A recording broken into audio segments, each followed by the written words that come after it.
夜华，你的阵法图我完全看不懂。当初我在昆仑虚跟着师傅学艺的时候，阵法在我生物的课业中排名第10。我只要看到这阵法图就头疼，全身都疼。那你还正儿八经的坐在这里干什么？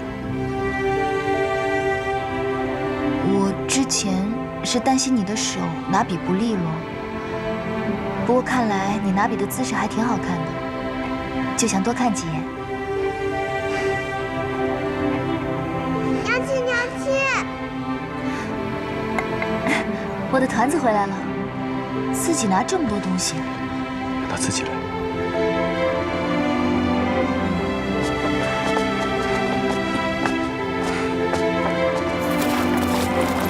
娘亲，娘亲，团子回来啦！成玉，成玉，这个就是我娘亲，你看我娘亲是不是很漂亮？原来这位就是敢在太岁头上动土的程昱元君。殿下，小仙能摸一摸娘娘吗？我娘亲是我夫君的，只有我夫君可以摸，你摸什么摸？我长这么大，第一回见着一位女上神，摸一摸都不行吗？当着我的面调戏我的妻子，程昱，你真是越来越有出息了。殿下真是小气。阿离，你拿的是什么？这是我从灵山上给你们带的果汁。阿离最乖了。来，家人去接我时，先听明万嘱咐说，夫君右边的这手臂伤了，让我千万不能耍赖让夫君抱。夫君，你的手伤疼吗？不疼。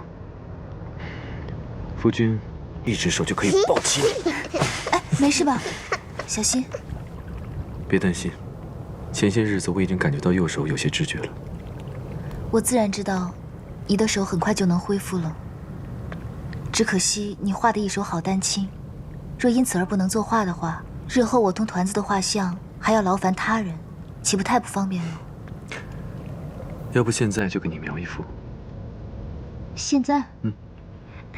娘娘风采卓然，等闲的画师都不敢落笔的，怕也只有殿下才能将娘娘的仙姿给绘出来。这么会说话。走了，团子。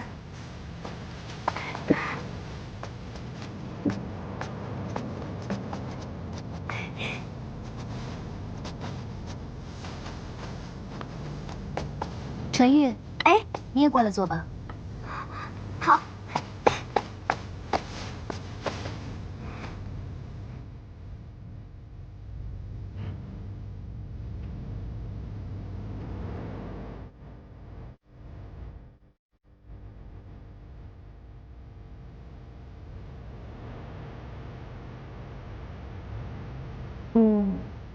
臣玉听说，上神是凤九小殿下的亲姑姑。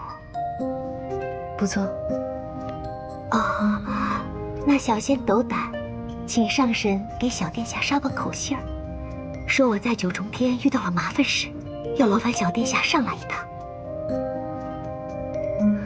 我即刻托人给他捎口信便是。不过他近来心情不好，会不会来我就不知道了。哦，这就不劳烦上神费心了。我跟小殿下的交情啊，深得很。你们竟如此熟吗？没有，缘分，缘分。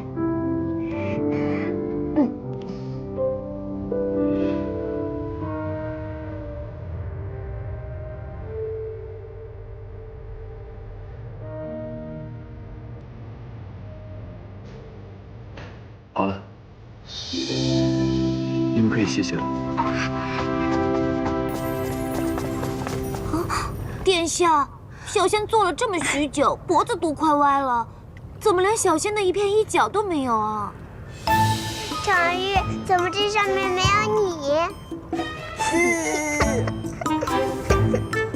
你？叶华他近来体力不济，一只手作画很累的，你多体谅他。体力不济，体力不济是什么意思？是不是夫君虽然抱得起阿离，却抱不起娘亲？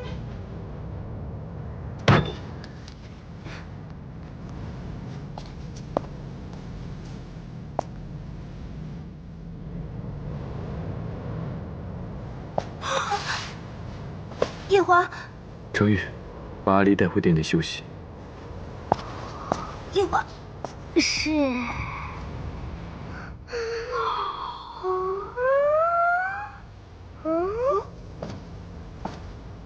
叶华，快点放我下来。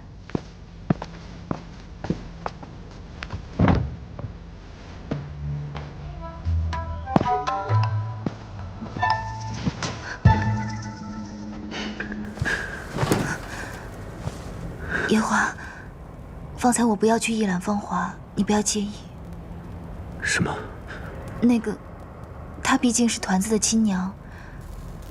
虽然我不知道她为什么会抛下你们跳下诛仙台，但是死者为大，在她曾经住过的地方与你不太好。我知道。我还有一件事。你说吧。我已经让奈奈把她的东西锁起来了，也告诉自己不再轻易大开，省得找不痛快。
要散架了。芊芊，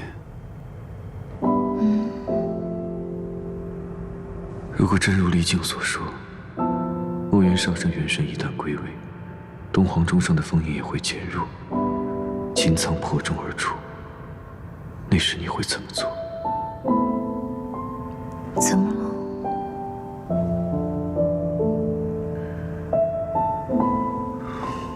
若7万年前，你有机会先一步封印东皇钟，你会不会真的替墨渊上神去？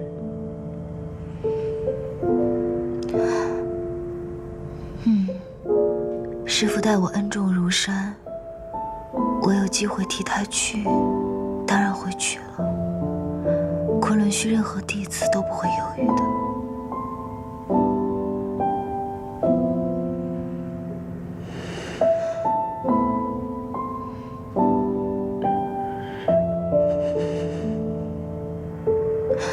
怎么？睡吧。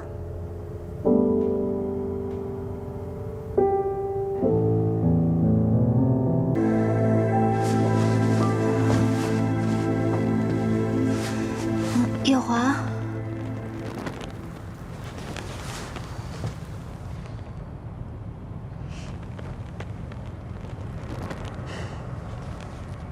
笑什么？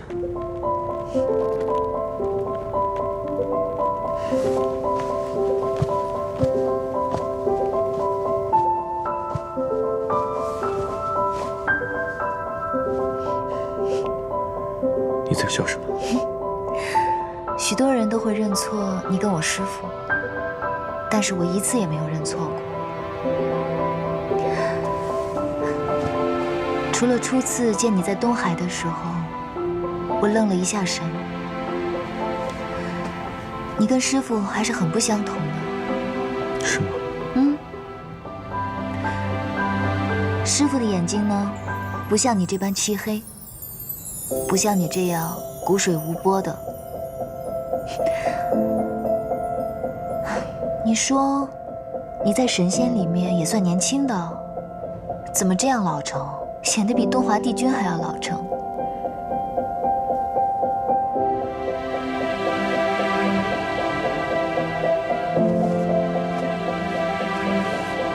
你再看一会儿也无妨，看累了就躺在我怀中睡一会儿。天都亮了。那你要起来还是再睡呢？有点口渴了，命人煮茶吧。好。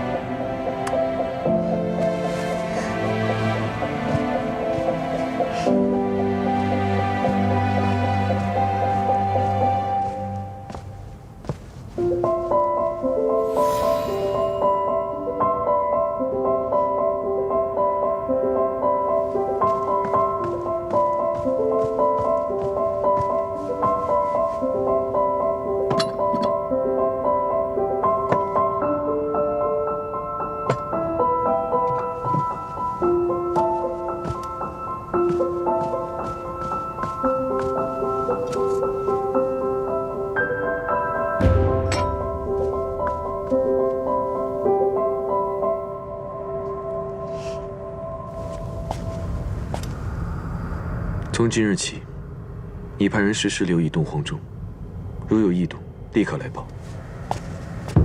君上的意思是，那擎苍要出来了？这件事你不需要清楚，你只要记住我的话，只要东皇钟有异动，不要惊动任何人，立刻来找本君。是。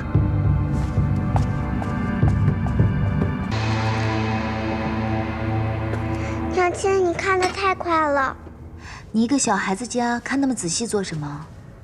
等我看完了讲给你听啊。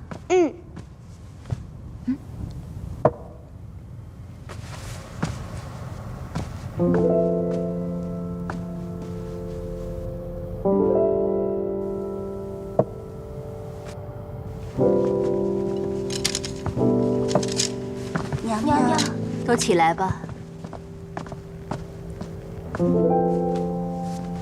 孙儿见过阿奶。快起来吧。是。臣妾见过君上，见过上神。白浅上神，乐须娘娘，按礼数，我应该给上神行礼请安。但鉴于你跟小儿的婚事，你我行礼请安的事，就两两相抵了吧。还是随了夜华这处的辈分吧。白浅见过乐须娘娘，那我就受了这未来儿媳的礼了。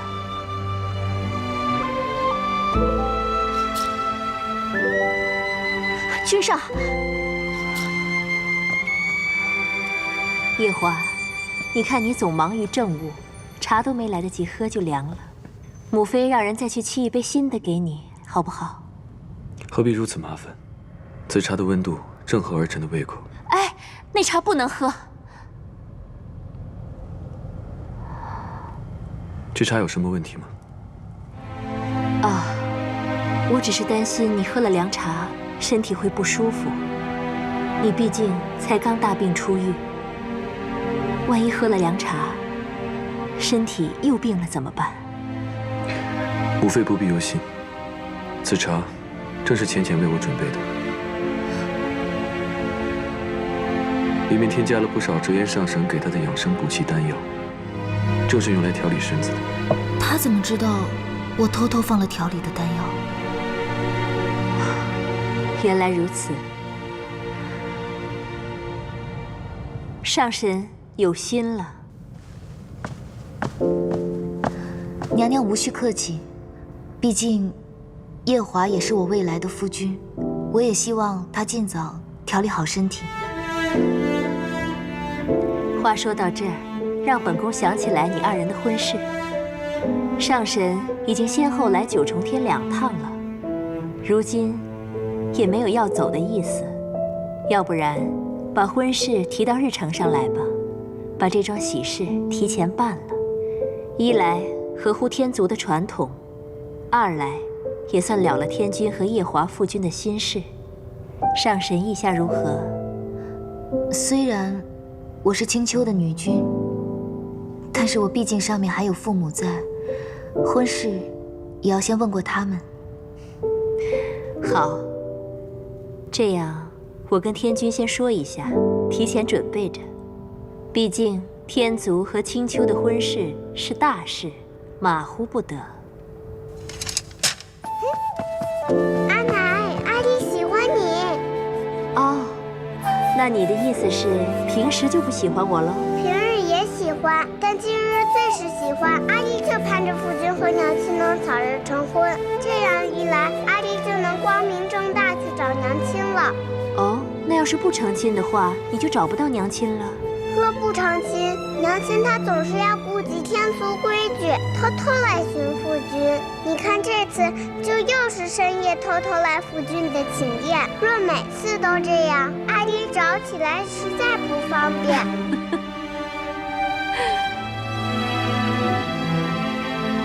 夜华，怎么总是不讲话呀？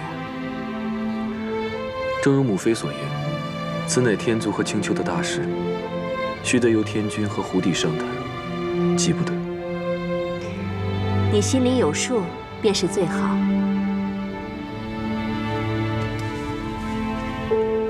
本宫就不耽搁太子殿下处理公务了，先走了。送儿恭送阿奶。去看书吧。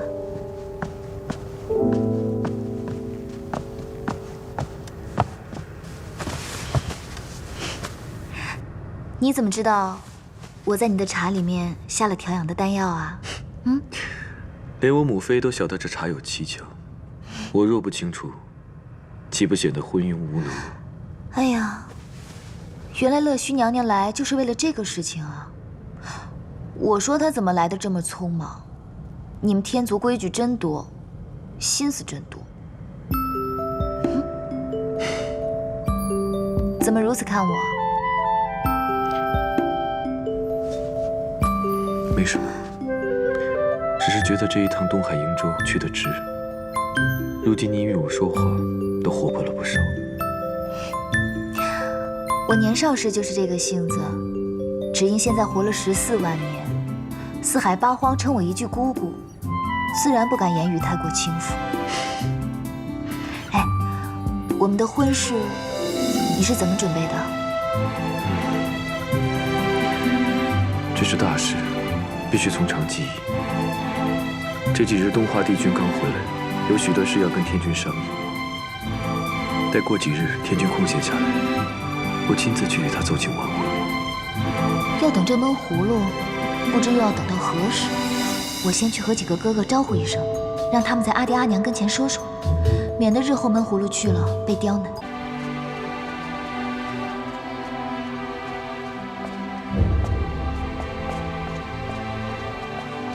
上神，君上可在里面？君上不知上神何时回来，让我留在此处，待上神回来之后，将上神带到君上那儿去。搞得这么神秘。上神请。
上神有什么吩咐吗？没什么。知廉耻，我以前也来过，为何今夜误如此大？这是君上特意安排的。上神，请。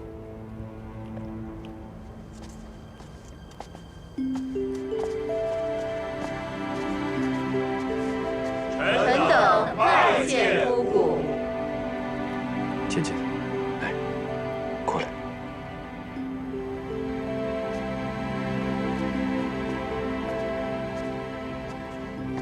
倩倩，这些都是天族各位神仙。白浅见过各位。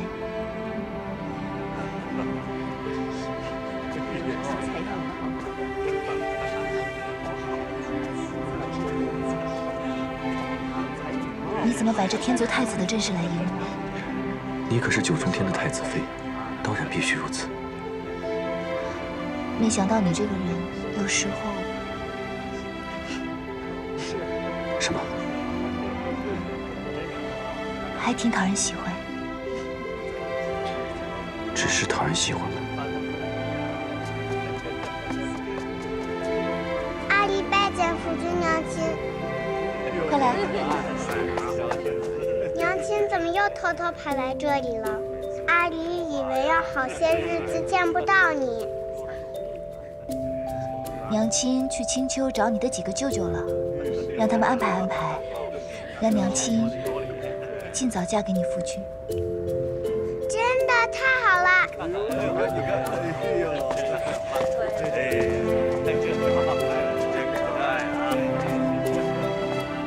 月华，今日我回青丘见到几位哥哥，二哥已经答应我去跟爹娘说，如果没有大差错的话，9月初2那天我们就成亲了。倩倩，9月初2怕是不行了。为何？我得下凡去历个劫。好端端的，为何要去历劫？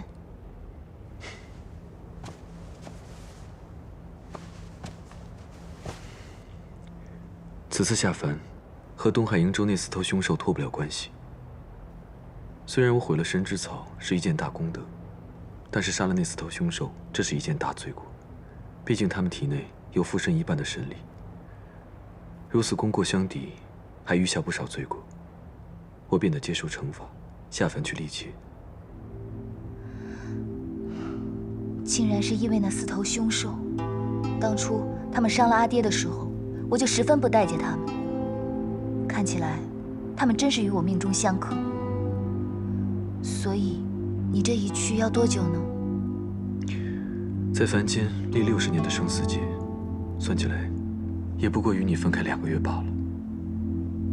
要2个月啊！你8月初下凡历劫，2个月的话，我们就将婚期挪到10月份吧。10月的话，小阳春也是好时候。只是，虽然对我来说是2个月，对你来说可是漫长的一生。司命给你写的契约你可看了？他不会给你写一个3角4角的多角情吧？此次并非司命写的故事，而是按照天君的意思，在我运部上留白。意愿如何，端看个人的造化了。留白？也就是说，没人知道你将历经什么？不错。那我要嘱咐你几句。你说。就算你这次下凡，会忘了身为9重天太子的身份，忘记了洗梧宫里还有一个没过门的正妃，你也万不能娶别的女子。其他的我倒不怕，我就怕你这次下凡历劫惹一些不相干的桃花来。你也知道，我这个人一向爱恨分明，眼里容不得沙子。那若是我在凡间真的惹了桃花，你便如何？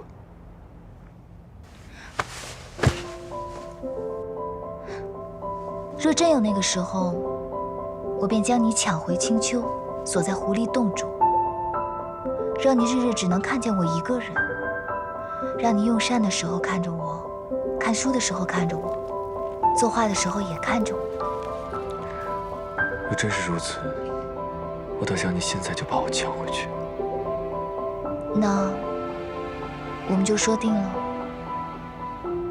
待你历劫回来，就来青丘寻我。到时候我们就不走那些婚嫁礼俗了，就随了青丘的规矩，将你锁回狐狸洞。好，芊芊，我们睡吧。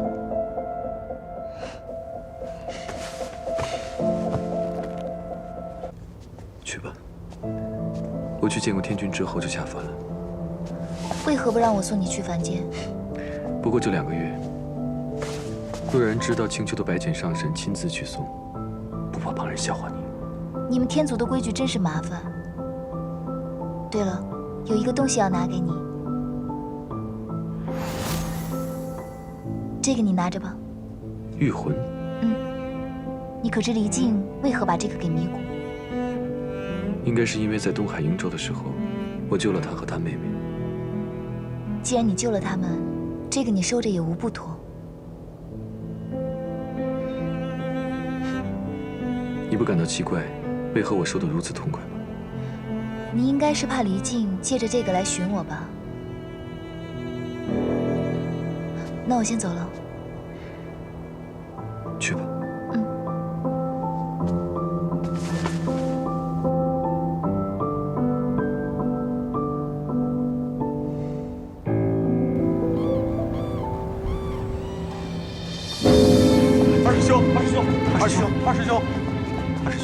二师兄，一听钟声又响了，是师傅，是师傅啊！师傅回来了，师傅回来了，师傅回来，好了，这太好了，师傅回来了，师傅，是啊，师傅太久了，对啊。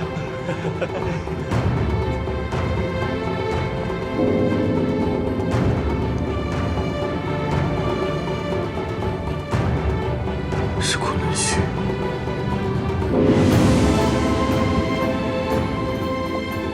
帝君，你可认得这钟声？正如天君所想，这钟声来自昆仑虚，墨渊的回来了。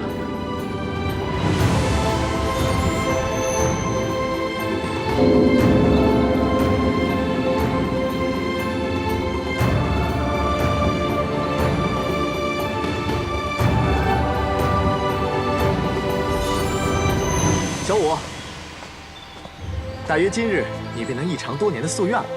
四哥，你是不是也听到钟声了？何止是钟声，我跟你四哥刚从西海赶过来，昨晚被蝶雍折腾了一夜，所以我就用追魂术查看了一番，发现墨渊已经不在蝶雍的元神中，所以特地赶回来炎华洞看看。啊，墨渊睡了这么久，终于在今天挑了个好日子。师父，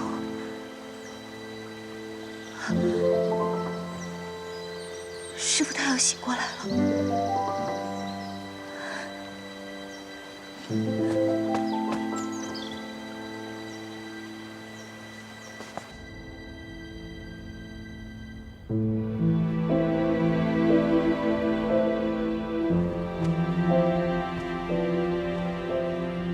太子殿下，按照规矩，我送你下凡前，你是定要喝下这碗忘川水的。那我们便说好了，待你历劫回来，便去青丘寻我。我们也不走什么婚嫁礼俗了，就随了青丘的规矩，将你锁回狐狸洞。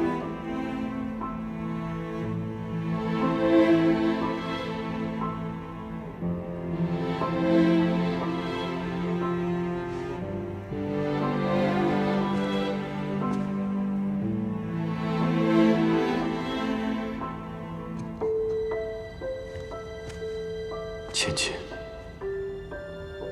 你要等我回来。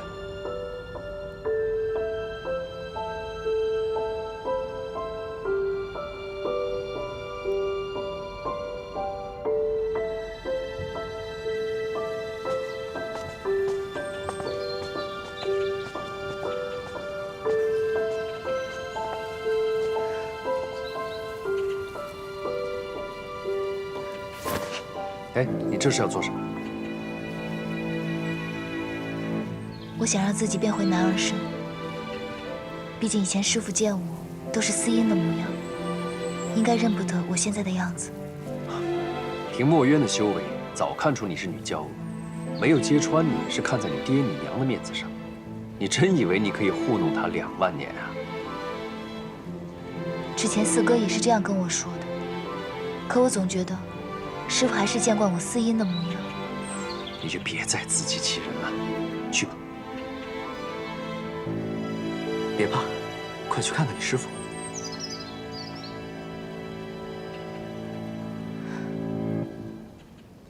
7万年了，4海之内，6河之间，我看着青丘大泽旱了779回。7万年，是我白浅人生的一半。我用1半的人生，做了这唯一一件事，就是等着师父醒过来。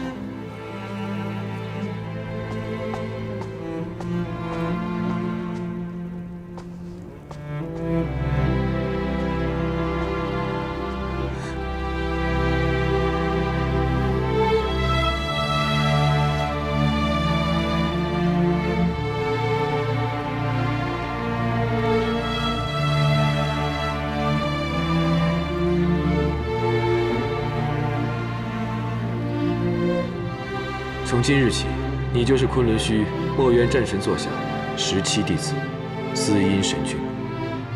师父不要走。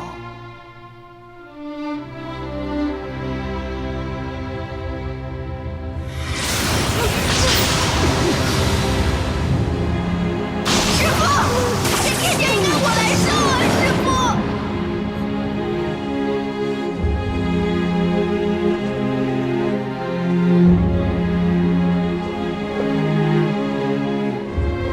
师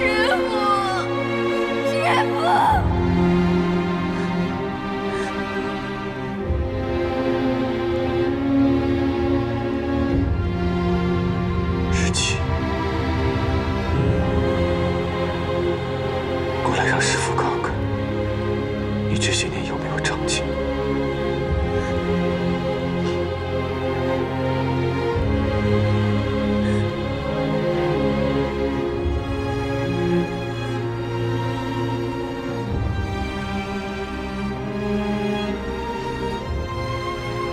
师父，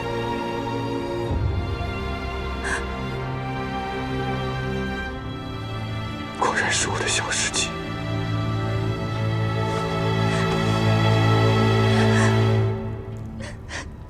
师父，你终于回来。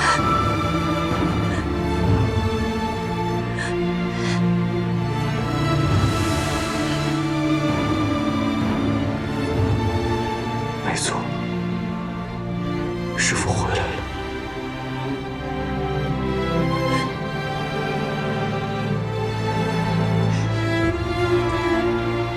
我的小世纪做这副打扮也是好看的。师父，你一点都没变。是吗？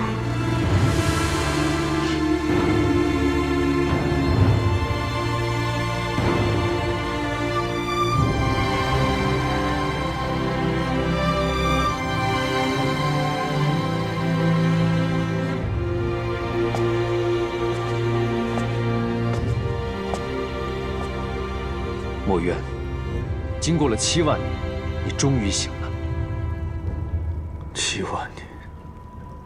是啊，说长不长，说短也不短。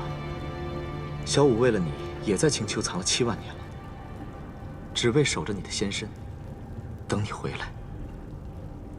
此处太阴寒，我们先出去吧。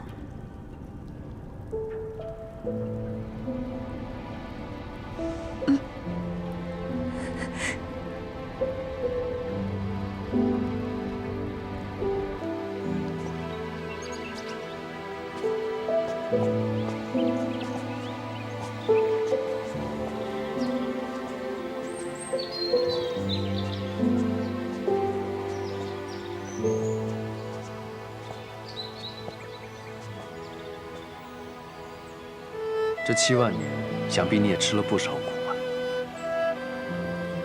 当初元神被震成碎片，拼凑元神，花了不少时间。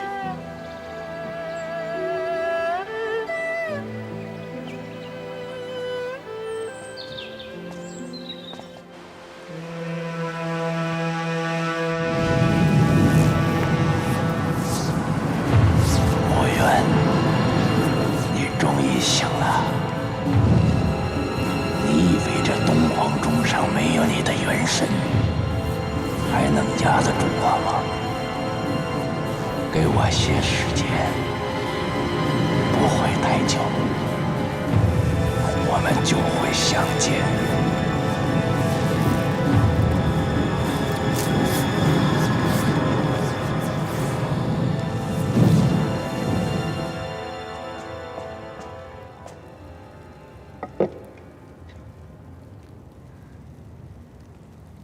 师父，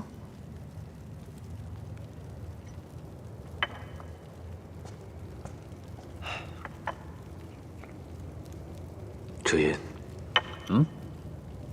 我睡下的这7万年，可曾出现过跟我长得一模一样的人？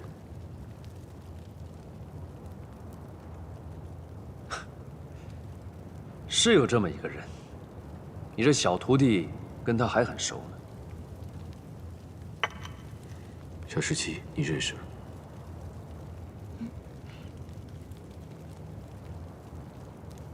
怎么？只有到了墨渊这里，你才知道什么叫怕。别不好意思，说吧。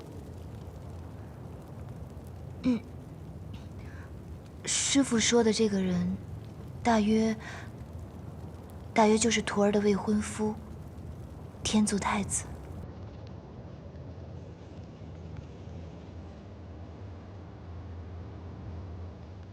未婚夫。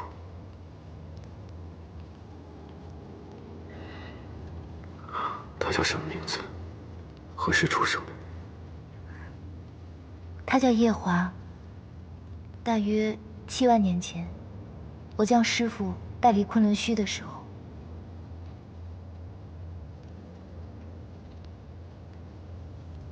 小17，为师的同胞亲弟弟，就真被你拐了。我怎么没听说过你还有个同胞亲弟弟呢？也难怪你们惊讶。这件事，就连我也是在父神仙逝时才晓得。一株金莲，父神。为父先要跟你讲一桩旧事。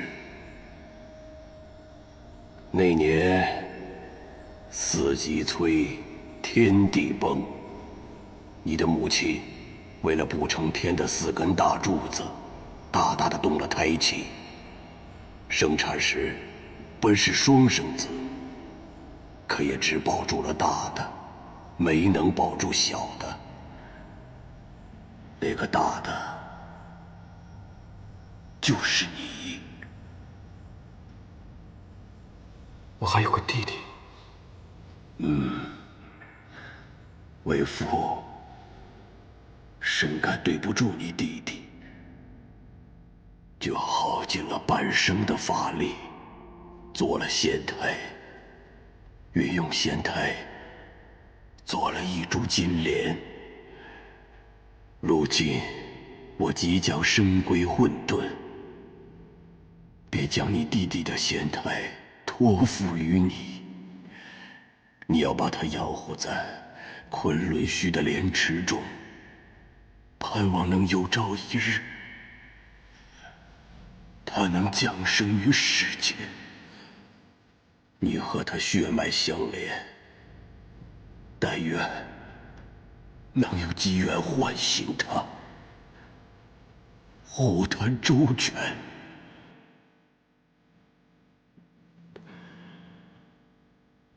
莫怨，这也是为父唯一的心愿了。是。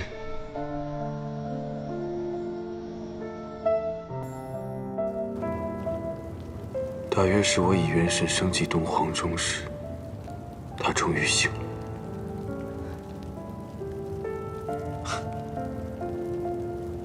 我只知道，父神在仙逝后，你尽心地培养那池中的金莲，却从来没有怀疑过那金莲的来历。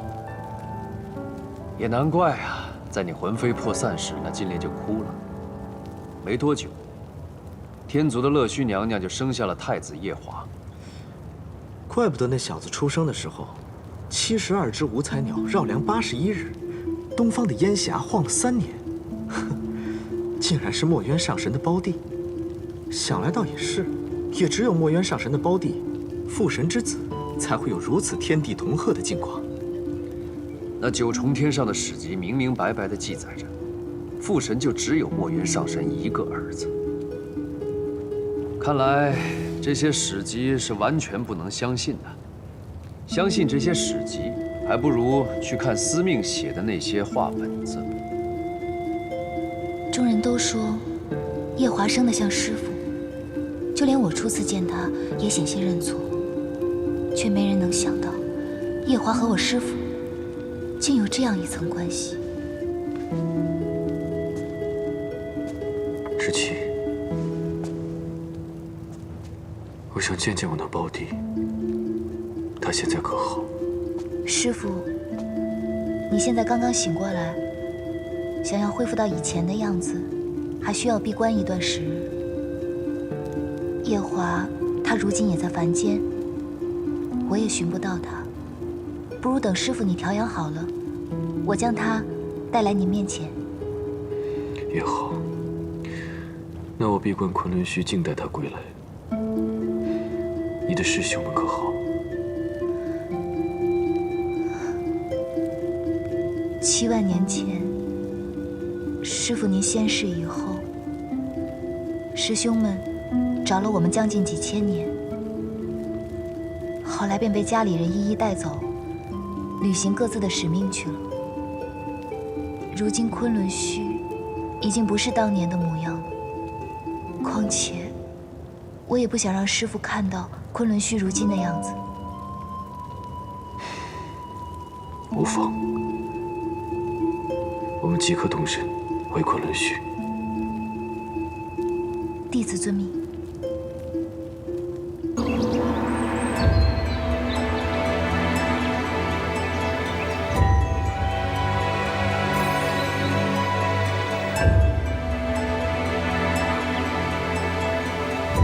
是不是想起少年时我带你上山的情景？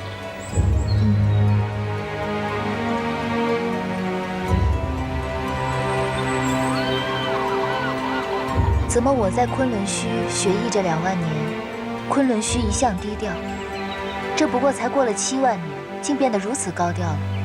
他们这是仰慕昆仑虚的风采，一听说墨渊上神回来了，特地过来膜拜膜拜。这昆仑山本来就是龙骨顶出的仙山。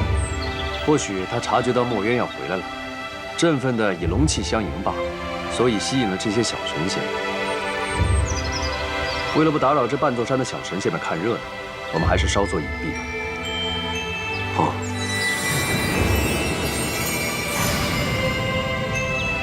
墨渊上神，方才领头的是墨渊上神。恭迎墨渊上神重回昆仑虚。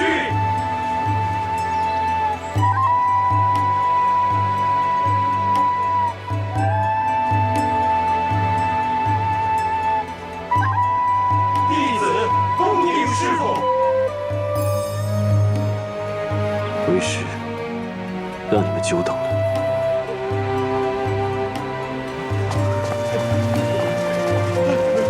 师父，师父，师父，师父，师父，师父。紫兰前些日子传来消息，到昆仑虚龙气大盛，终生长鸣。虽不知是何征兆，我们师兄弟连夜赶回来。虽然我们不知道师父何时会回来，但我们心里都明白，师父要重回昆仑虚。后来，我在东海得知师父借我大哥的仙体养护元神，虽服丹药，本想怎么也要3个月。今日在大殿内觉察到您在山门外徘徊的仙气，我们便匆匆赶来，却终是没能够赶上在山门外迎接您。师父，您走了7万年，终于回来了。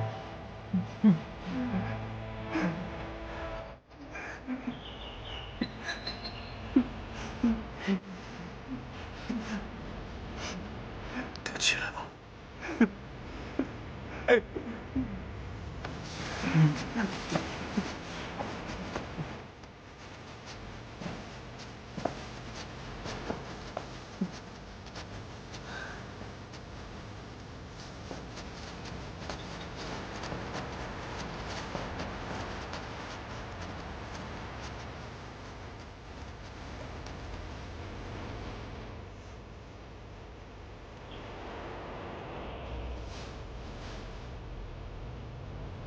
起来吧。师父，紫兰有事禀告。自从师父走了以后，不晓得因何17也不见了。这些年我们不停歇地寻，却毫无音讯。恐怕小师弟是凶多吉少。我没有凶多吉少。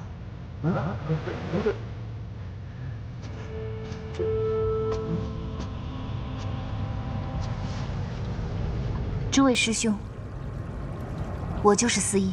司音，司音，司音，司音，司音，这师傅，这。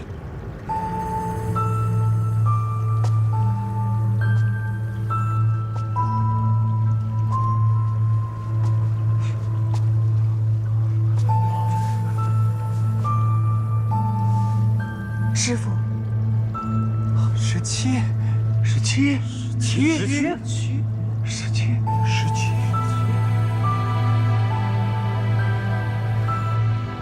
师傅，当年是我给诸位师兄下了药。什么？连夜带着师傅的仙体赶下了昆仑虚。这些小17本不该瞒着师父，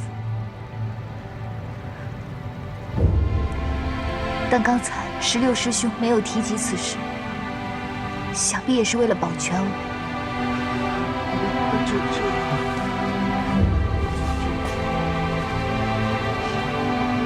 17，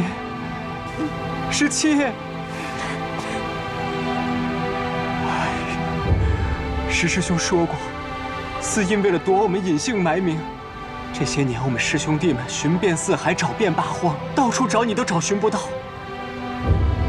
师兄们都知道你在躲我们，却没曾想到，你竟然为了躲我们，穿上女装，扮成个女神仙。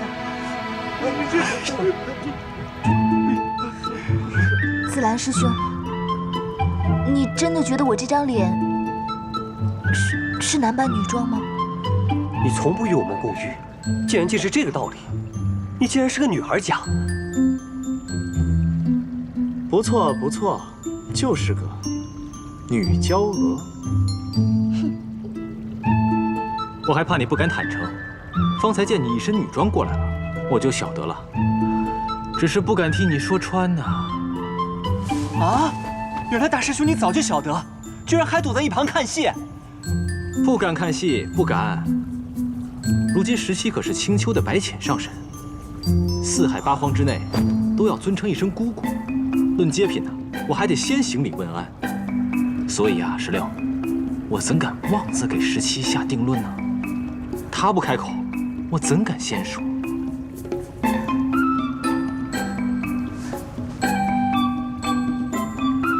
师父在此，我就永远都是昆仑虚的司音，诸位师兄的小17。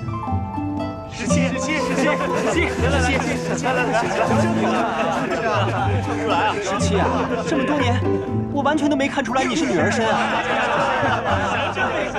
真是没想到。是啊，我可想死你们了。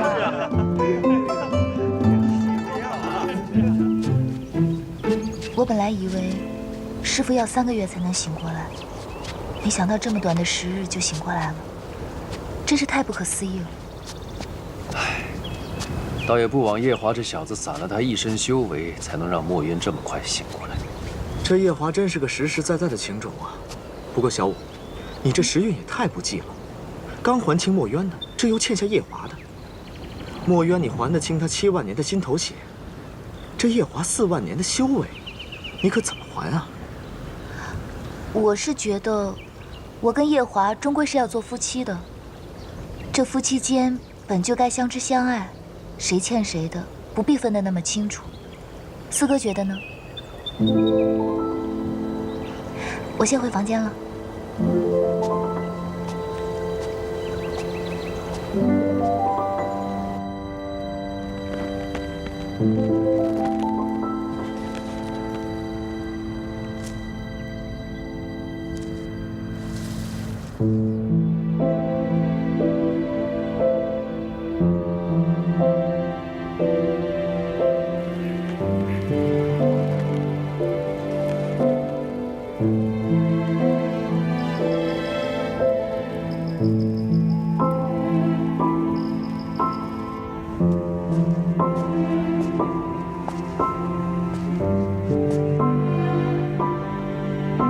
我这趟来带了桃花醉，可否尝尝？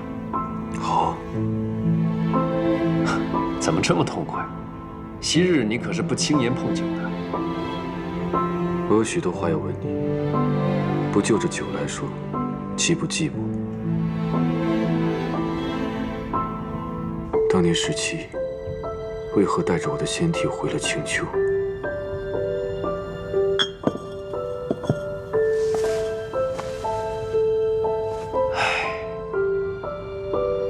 就晓得你要问这个。墨渊，你可要想清楚，是否真的要问？我看你醒来之后，这一颗心一直飘着。若是听我说完之后，我怕你更拿不准你跟白浅到底是师徒之情还是儿女之情。你说吧。我想听。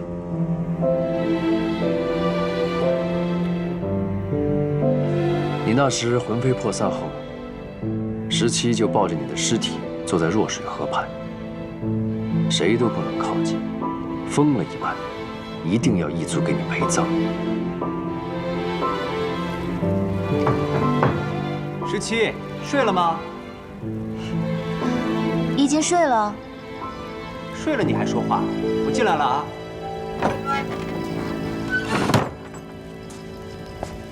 昆仑虚久未有这么多人，客房满了，我的房间也被几个师兄占了。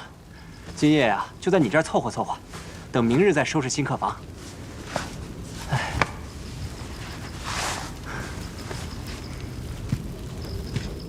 ，17，这7万年啊，为了师父，辛苦你了。昔日我的16师兄，但凡和我说话，一定会挑我的刺。我说东，他一定说西；我说好，他一定说不好。今日你说出这样的话，你还是我的16师兄吗？你是紫兰吗？你呀，活该这么多年嫁不出去。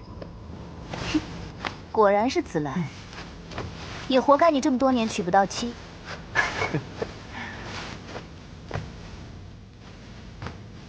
对了，紫兰师兄，你猜我方才在想什么？在想什么？我方才在想，虽然活到了这个年纪，也经历了种种憾事，但是刚刚躺在昆仑虚这张小小的床上，我就觉得昔日的那些憾事也不算遗憾了。是啊，活了这么久，有些事说看开，也就看开了。你可还记得胭脂？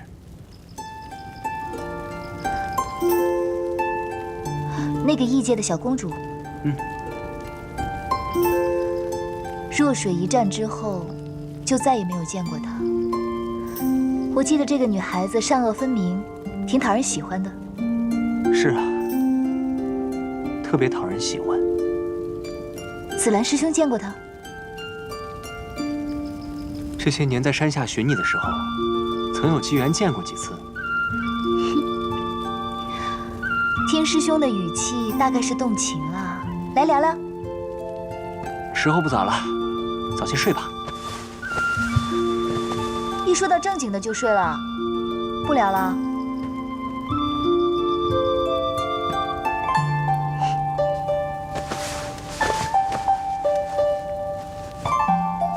真想和夜华也像这样聊一聊，不过他此时应该听不懂我说的这些话。这个时辰，他大约正满周岁了吧？他满周岁时是个什么模样，也不晓得和团子长得像不像。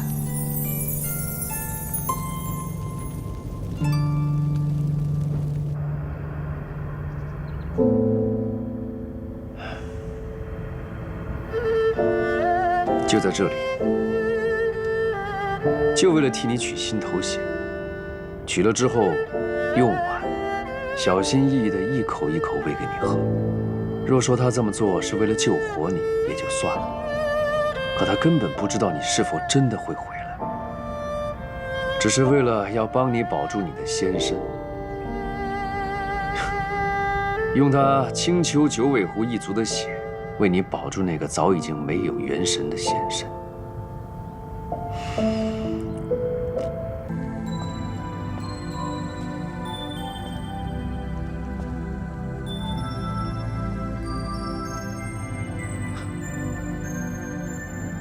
又有客来朝拜。天茶，哲言，你不要闹了，我想睡一会儿，昨天都没有休息好。我来寻你是为了正事。你来昆仑虚能有什么正事啊？墨渊他已经定下闭关的日子，就在7日后。我要为他炼些丹药，让他闭关时带进山洞里，配着疗养。过些时日，你要帮我打打下手。师傅他要闭关，他回来都11日了，也该闭关了。毕竟靠夜华那些修为，只勉强让他苏醒。眼下他身子弱得很，还需要好好疗养才行。我看你这些日子，不是在药房，就是在炼丹炉度过的，恐怕连闲下来喝口茶、润润嗓子的休闲时间都没有。今天若是没事，去看看你师父，怕他一闭关之后，你们又要许久见不到面了。师傅这次闭关要多久啊10天半个月有可能，10年也有可能。那我现在要去看看师傅。啊，对了，师傅最喜欢桃花了，我要去后山折一些桃花，把师傅房中的桃花都换了。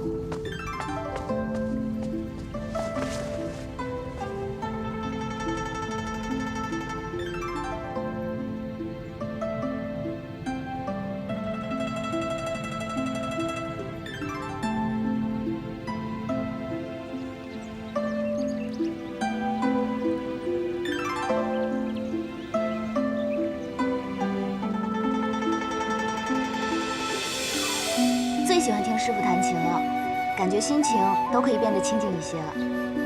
是不是多听师傅弹琴，就可以早日飞升上仙了？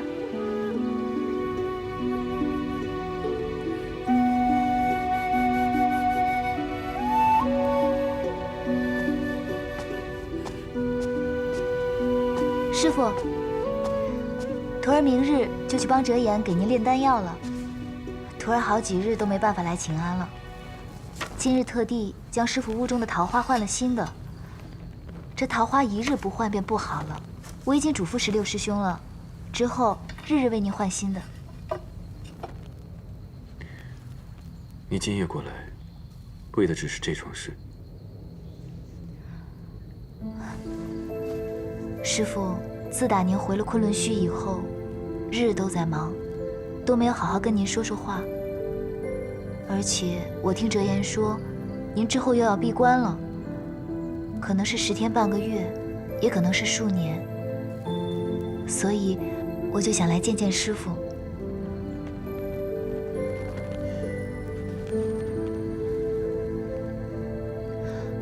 我可打扰您弹琴了？没有。记得刚来昆仑虚的时候，那个时候不懂事。知道师傅琴弹得好，日日都吵着师傅要听曲子，你还记得吧？记得。说起来，我都没有听过夜华给我弹琴。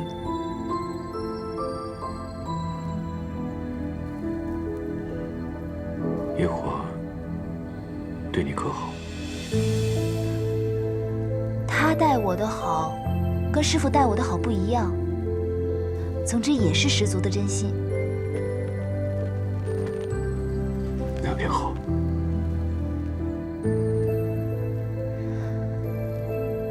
下雪了。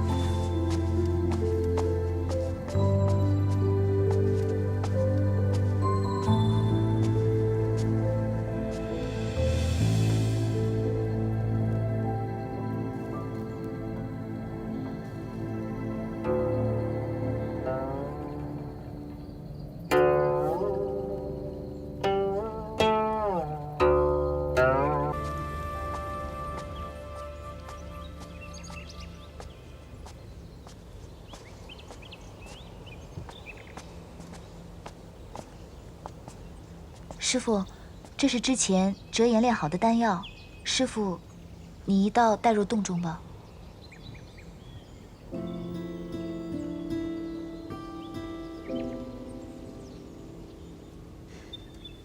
师傅，你还有什么要交代的吗？你跟夜华的大婚定在何时？10月小阳春。桃林尽开，是个好时候。知姬，等你入了天宫，你便是太子的人。天宫不比昆仑虚，有许多繁琐的礼节和规矩，你要记得收敛自己的性子，不要再闯祸。之前在昆仑虚的时候，我就一直闯祸，都是师傅您替我担着。这些我都知道，我一直放在心里。师傅您放心闭关吧，之后夜华他会照顾好我的，一定不会再让我闯祸了。我还等着师傅您早日出关呢，最好能赶上我们的大婚，到时候我一定为您磕个头，奉上一盏新茶。好，那师傅我先告退了。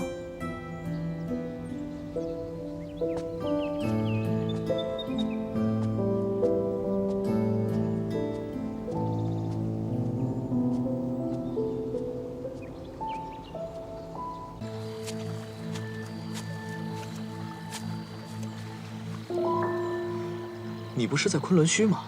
怎么忽然来桃林了？四哥，你可晓得阿离的凡人娘亲？我倒是听折颜提起过，他仅在天宫与这个凡人有过一面之缘，后来听说早早就去了，留下小天孙一个人。怎么，你没问过夜华？我自打知道夜华爱过一个凡人，我就一直不想提起这件事，所以没有问过他。这人都没了，你还计较什么呀？我也觉得，同一个死人置气，很没意思。那你还哭丧着脸干嘛？四哥，夜华最初同我说他喜欢我，他说我便听着，可从来没有想过，这四海八荒一众女神仙里，他为何偏偏瞧上我？瞧上就是瞧上，情爱这个东西哪那么容易猜想啊？这东华帝君明知道他和凤九没有缘分，为何还要和凤九在凡间牵扯呢？四哥说的是，但是后来我也喜欢夜华了，我们两情相悦，我也没想着再问他这个问题。现在仔细想想，我在东海第一次见到他，他就把我认作了团子的亲娘。四哥，你说如果夜华喜欢我，只是因为我长得像团子的娘亲，那我跟一个替身有什么区别呢？夜华爱那个凡人爱了300年，这300年来，他一直都情深似海，从来没有变过。怎的一见到我，就移情别恋了？我与夜华也仅有过数面之缘，若论了解，你理应了解得更深一些。他对你是不是情真意切的，还是别的什么？你自己难道就没有感觉吗？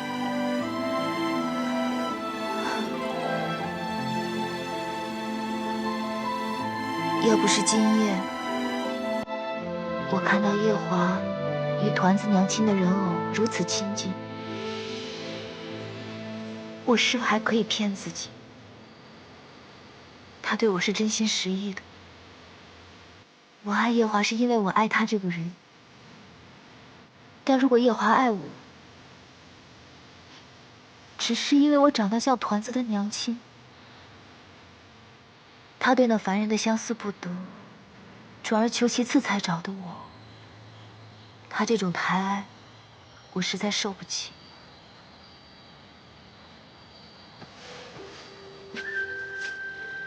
你还是活得太短了，有些事情深究下去又有什么意义？你仔细想一想，夜华平时待你如何？你再仔细想想，与一个死掉的人计较，又有什么意思呢？是，我不该活得这么糊涂。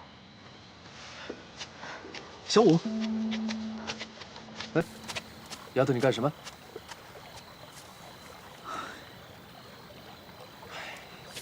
怎么一阵风一阵雨的？前一阵子不是顺风顺雨，又要嫁人，师傅又回来了，整天笑得合不拢嘴吗？这天祖果然是和我们青丘相克。怎么了？发生了什么事啊？唉，不知道，这小儿女之间纠缠的心思，搞不懂。不懂就对了，让他们自己去瞎折腾吧。先把药喝了，熬了3、4个时辰。又吃药？你该不会是为了报复我在昆仑虚下棋赢了你，故意往药里放了什么特别苦的东西吧？真真呐，真真，从懂事开始就总是喝药都是这样，老说我在里边放了特苦的东西。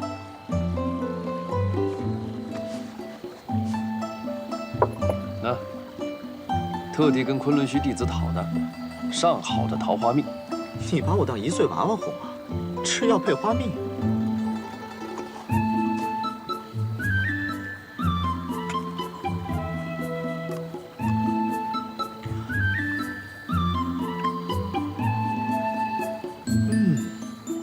好吃。